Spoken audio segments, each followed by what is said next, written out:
بسم اللہ الرحمن الرحیم. میں ہوں پروفیسر ڈاکٹر حاکم علی کناسرو اور آپ دیکھ رہے ہو HAK ایڈیوٹینمنٹ. تو ناظرین، آج جو موضوع ہیں وہ ہیں، ایک تو اعتزاز احسن اور لطیف خوسا کی اصل گیم کیا ہے، اس پہ روشنی ڈالی ہے ہمارے رؤف کلاسرا صاحب نے. اور دوسری جو پوائنٹ ہے وہ ہے چیف جسٹس کے نے درمیان کا راستہ نکال لیا ہے. یہ جو بات کی ہے یہ جاوید چودھری صاحب نے کی اپنے بلاگ میں. نواز شریف کے واپسی کا اندیا، تو یہ جو ہے یہ نور اللہ اور سیاسی ڈیرا کے جو چینل ہیں ان پہ یہ بات ڈسکس کی گئی ہے. اور تنخواہوں کے برابر پینشن میں فرق ختم کرنے پر کام شروع. تو یہ بھی ایک پوائنٹ ہے جس پہ بات کرنی ہے. تو سب سے پہلے جو میں بات کرنا چاہتا ہوں وہ ہے اعتزاز احسن اور لطیف خوسا کی اصل گیم. تو بھائی اصل گیم یہ ہے کہ جو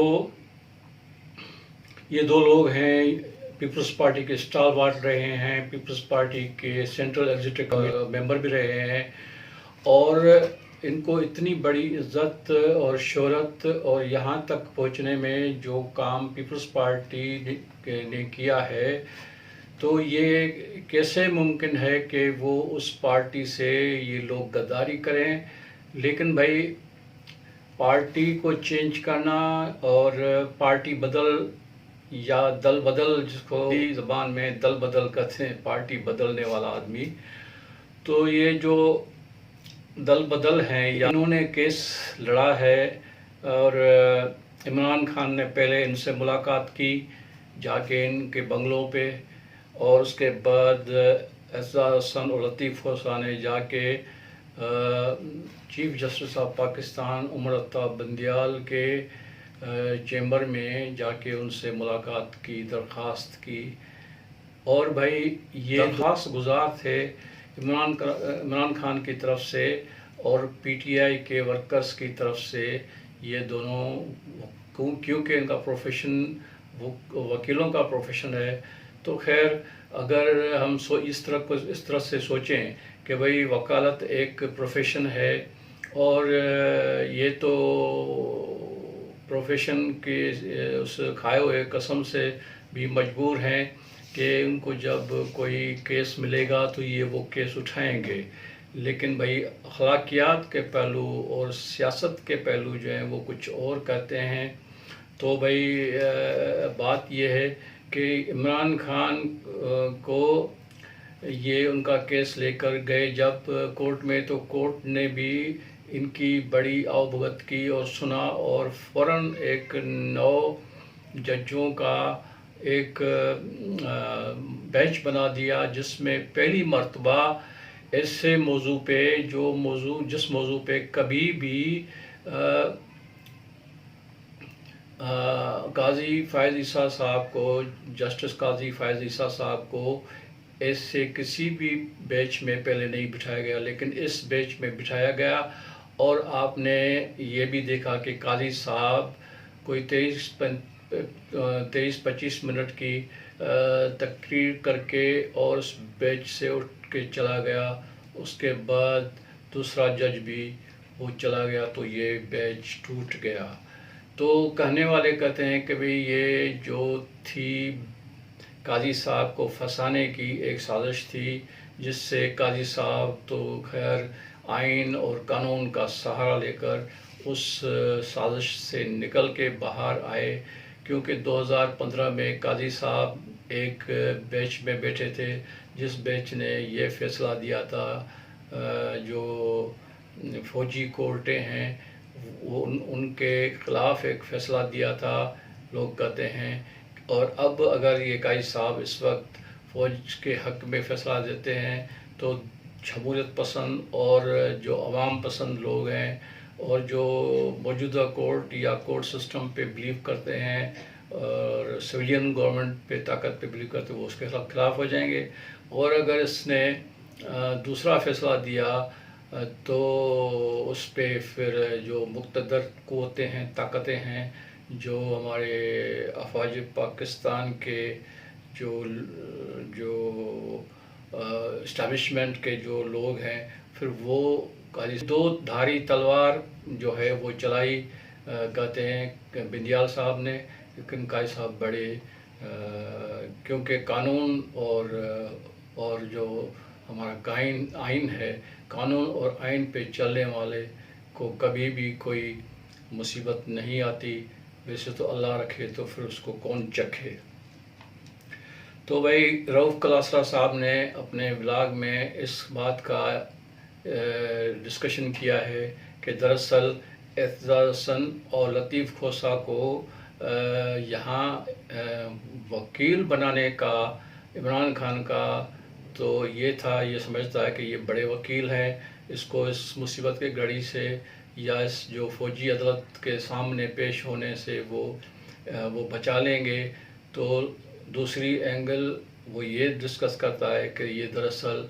ان کا ہاں کرنا اور پھر اعتزاز حسن اور لطیف کھوسہ کا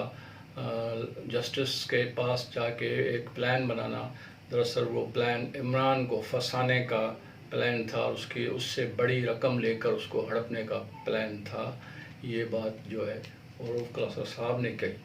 اب آتے ہیں دوسرے نمبر پہ کہ چیف جسٹس نے درمیان کا راستہ نکال لیا۔ یہ جاوید چودھری صاحب اپنے بلاگ میں بات کرتے ہیں کہ چیف جسٹس عمر عطا بندیال صاحب جو ہیں، اس نے آرمی ایکٹ کو ختم نہیں، آرمی ایکٹ کو برقرار رکھے گا، اس کو ختم نہیں کرے گا، اور پھر ایک نئی گائیڈ لائن دے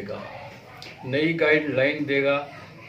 وہ گائیڈ لائن کیا ہو سکتی ہے، یعنی بیچ کا راستہ کون سا ہے، درمیان کا راستہ کون سا ہے،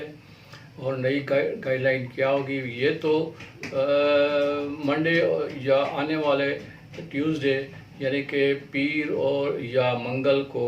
آنے والے منگل کو جب عدالتیں لگیں گی، جب یہ کیس چلے گا، موسٹ پروبیبلی یہ کہا جا رہا ہے کہ یہ اپنے فیصلہ جو ہے چیف جسٹس صاحب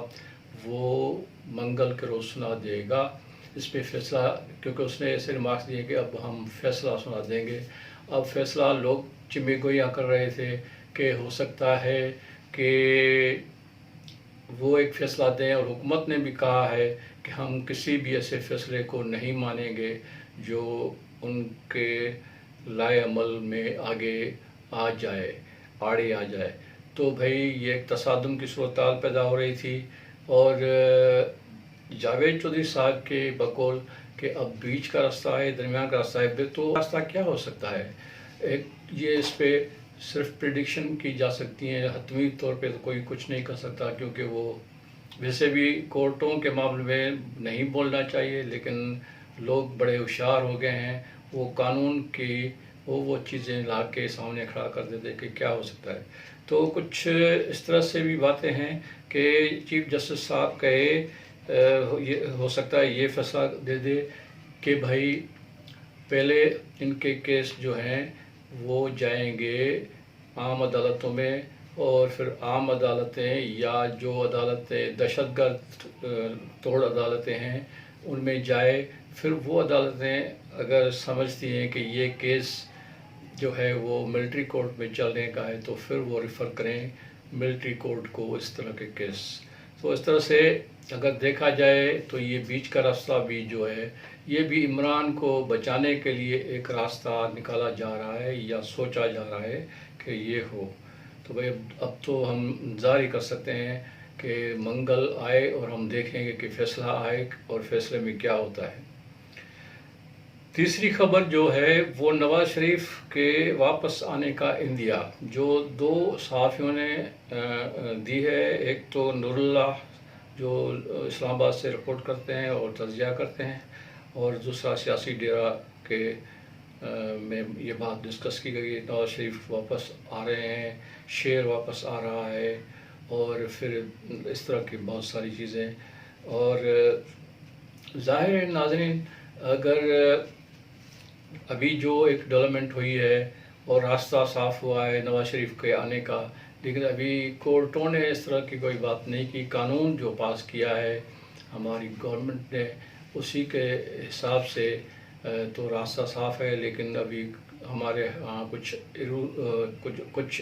ابھی بھی مسائل رہتے ہیں، کچھ پرابلمس رہتے ہیں، کچھ ہرڈلس رہتے ہیں، اور وہ ہرڈلس آپ سمجھتے ہو کون سے ہیں۔ وہ اگر دور ہو جائیں گے تو نواز شریف بھی واپس آ جائے گا۔ اب آتے ہیں چوتھی بات پہ۔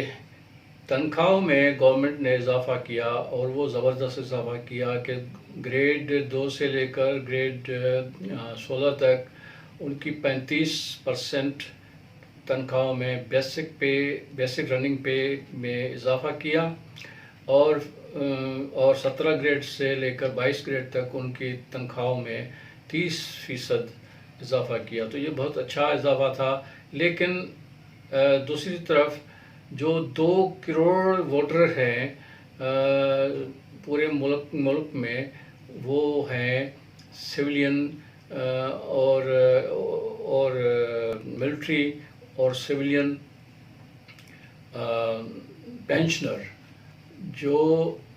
بڑی ایج والے ہیں، جو ریٹائر ہو چکے ہیں، جن کو بھی بڑی امید تھی، کیونکہ جو بھی بجٹ آئے ہیں 90% بجٹ میں یہ ہوتا رہا ہے کہ جتنی تنخواہ بڑھائی جاتی ہے ریگولر امپلائیز کی، اسی تناسب سے پینشنرز کی پینشن بڑھائی جاتی ہے۔ لیکن اب ایک اور چال نکلی ہے، اور گورنمنٹ جو ہے پچھلے سال بھی ایسا ہی کیا، اس مرتبہ بھی ایسا ہی کیا کہ انہوں نے جو پینشنر ہیں ان کی پینشن میں صرف 17.5% اضافے کا اعلان کیا۔ تو بھائی اگر آپ تنخواہ یا پینشن یا تنخواہ جو انفلیشن ہے اس کے حساب سے بڑھاتے ہو، تو انفلیشن تو دونوں کے لیے ہے، برابر ہے، اور یہ دونوں ڈیپینڈنٹ ہیں۔ جو امپلائی ہے جو ابھی کام کر رہا ہے، آفس میں بیٹھ کے کام کر رہا ہے، تو اس کے لیے بھی وہی مہنگائی ہے، اور جو ابھی کام پورا کر کے اپنی زندگی میں ایک باعزت طور پہ ایک پینشنر بن گیا ہے، کیونکہ یہ سسٹم کا حصہ ہے، پینشن اس کو دینا بنتا ہے گورنمنٹ کے لیے، اور پھر وہ ڈیپینڈنٹ ہیں، ان کی فیملیز ہیں، ان کے بال بچے ہیں۔ بہت سارے میجورٹی جو ہے وہ ہمارے ہاں ایسے بھی لوگ ہیں جن کے چھوٹے چھوٹے بچے ہیں، اسکول گوئنگ بچے ہیں، تو اور بوڑھے ماں باپ ہیں ان کے، ابھی بھی کچھ لوگوں کے، تو وہ سارے ڈیپینڈنٹ ہوتے ہیں ان کے تنخواہ پہ ہی، پینشن پہ ہی وہ گزارا ہے ان کا۔ تو بھائی ان کے لیے بھی وہی فارمولا ہونا چاہیے جو پہلے کبھی میں نے جیسے کہا کہ پہلے یہی فارمولا تھا، لیکن پچھلے 2 سال سے اس کو ختم کیا۔ اب بڑی بات یہ ہے کہ پنجاب میں کچھ اور قسم کی، ہماری سندھ نے جو بجٹ پیش کیا، چیف منسٹر ہمارے سندھ کے مراد علی شاہ صاحب نے، انہوں نے تو وہی بات کہی، وہی فگرس دیے دونوں کے لیے جو وفاق نے دیے تھے۔ اس نے یہ بھی تمہید باندھی کہ ہم ابھی بھی پینشن زیادہ دے رہے ہیں وفاق سے، اور ایک طرح سے نمبرز بتائے، لیکن اس پہ تو کبھی دوسرے کسی ولاگ میں ہم ڈسکس کریں گے کہ شاہ صاحب اگر آپ نے کوئی تنخواہ یا پینشن بڑھائی تھی 2010 میں یا اس کے بعد، تو اس وقت تو بھائی جو تنخواہ تھی اسی کی پرسنٹ اگر 50% بڑھاتے ہو، اور اب جو تنخواہ ہے یعنی کہ 10 سالوں کے بعد یا 12 سالوں کے بعد جو تنخواہ ہے وہ تقریباً ڈبل ہے، اور اب اگر کم کرتے ہو، کم دیتے ہو، اور یہ بتاتے ہو کہ آپ نے ٹوٹلی اتنی % بڑھائی ہے، تو اس جسٹ میں یہ کہوں گا کہ یہ نمبروں کی مار دے رہے ہو آپ، ایک طرح سے کنفیوز کر رہے ہو آپ۔ اب میں اس کا مثال دوں کہ اگر 1947 میں فار ایگزامپل 1947 میں کسی کی تنخواہ 100 روپے تھی، اور اس کی تنخواہ اگر بڑھائی جائے اسی زمانے میں، تو وہ 200 ہو جائے گی، یعنی 100% بھی بڑھائی جائے تو 200 ہوگی. لیکن ابھی اس زمانے میں جب آپ نے کم سے کم جو رکھی ہے جو مزدور کی مزدوری یا جو تنخواہ رکھی ہے وہ 34,000 پہ، اور 34,000 33,000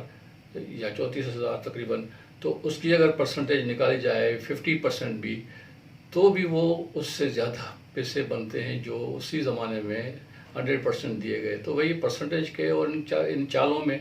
مت بات کریں. آپ گراؤنڈ ریئلٹیز کو دیکھیں کہ گراؤنڈ ریئلٹی یہ ہے کہ آپ لوگوں کو کیا دے رہے ہو، ان کا پرچیزنگ پاور کیا ہے، پھر ان کے پاس کیا بچتا ہے، یا وہ پھر بیچارے تکلیف میں ہیں. اگر کھانا کھاتے ہیں تو دوائی کے لیے پیسے نہیں بچتے، اگر دوائی کرتے ہیں تو پھر کھانے کے لیے بچوں کی فیس کے لیے ان کے پیسے نہیں بچتے. اگر فیس اور دوائیاں اور کھانا کھائیں تو کپڑے نہیں ان کو پہننے کے لیے اچھے، گھر مینٹین کرنا. پھر آپ کے جو سسٹم ہے بجلی کا اور گیس کا، ان کے آپ نے بل بڑھا دیے، اور انڈائریکٹ ٹیکسز جو ہیں وہ اتنی ہے، مہنگائی آپ خود مانتے ہو کہ 30% کے اوپر ہے. تو پھر بھائی جسٹیفائی کرو، ان کی پینشن سب کی ایکول کرو. ویسے تو پینشنر کی یہ ڈیمانڈ تھی کہ 200% بڑھائی جائے، لیکن بھائی اس پہ میں نے پہلے بھی ولاگ میں کہا ہے کہ یہ کچھ ایسے سہانے خواب ہیں. خواب دیکھنے پہ کوئی پابندی نہیں ہے، لیکن حقیقت یہ ہے کہ حکومتیں کنگلی ہیں عوام کو واپس دینے کے لیے. اپنے ہی کام کاج کرنے والے، سسٹم کو چلانے والے جو اب پینشنر ہیں، وہ سمجھتے ہیں کہ وہ کسی کام کے نہیں ہیں، لیکن وہ ابھی بھی کام آ رہے ہیں. ہمیں پتہ ہے کہ آپ کے جو اس زمانے کے افسر ہیں جو آپ لگاتے ہو، وہ فائلیں دبا کے اپنی بغل میں ان پرانے لوگوں کے پاس ہی جاتے ہیں، جا کے ان سے پوچھتے ہیں کہ سر آپ بتائیں اس کو کیا کریں، اس کو کیا کریں، ان سے ہی گائیڈ لائن لیتے ہیں. تو بھائی اب بھی وہ سسٹم کا حصہ ہیں، اور جب ضرورت پڑتی ہو تو آپ ان کو بلاتے ہو، ان سے گائیڈ لائن دیتے ہو. انہوں نے اپنا سر کھپایا، انہوں نے اپنا خون پسینہ دیا، اور اس آسرے پہ کہ ان کی وقت جو اب پینشن پہ گزارا کرنے والا ایک اچھا وقت گزرے گا، تو ان کو کیوں تکلیف میں ڈال رہے ہو؟ بس یہی ہے کہ لیکن کیونکہ ایک میں ولاگ دیکھ رہا تھا کہ پنجاب کے ملازمین نے سینٹ کے چیئرمین کو خط لکھا ہے، اور ابھی ہی چند دن پہلے سینٹ کے چیئرمین نے جو پرکس اور پریولیجز اپنے لیے پاس کروائی ہیں، 5 منٹ میں جو بل پاس کرایا ہے. تو اب امید جاگ اٹھی ہے کہ بھئی اس کو کچھ اس اپلیکنٹس پہ، پینشنرز پہ کوئی رام آئے، کوئی اس پہ ایکشن کرے. تو بہرحال ان دعاؤں کے ساتھ کہ اللہ بہتر کرے گا. میں آپ سب کو اپنی طرف سے ایک ریکویسٹ کر رہا ہوں کہ میرے اس ولاگ کو، میرے اس چینل کو آپ لوگ لائک کرو، شیئر کرو، سب سے پہلے تو سبسکرائب کرو. یہ جو بٹن آپ کو نظر آ رہا ہے ریڈ بٹن، اس کو دبا دیں، اور اس کے اگر آپ کے پاس ٹائم ہو تو بیل آئیکن کو بھی دبا دیں. کوئی کمنٹس کریں گے تو مجھ تک آپ کے کمنٹس بھی پہنچیں گے کہ میں اس ولاگ کو اچھا کیسے کر سکتا ہوں، بہتر کیسے کر سکتا ہوں. آپ کی بڑی مہربانی. Thank you very much.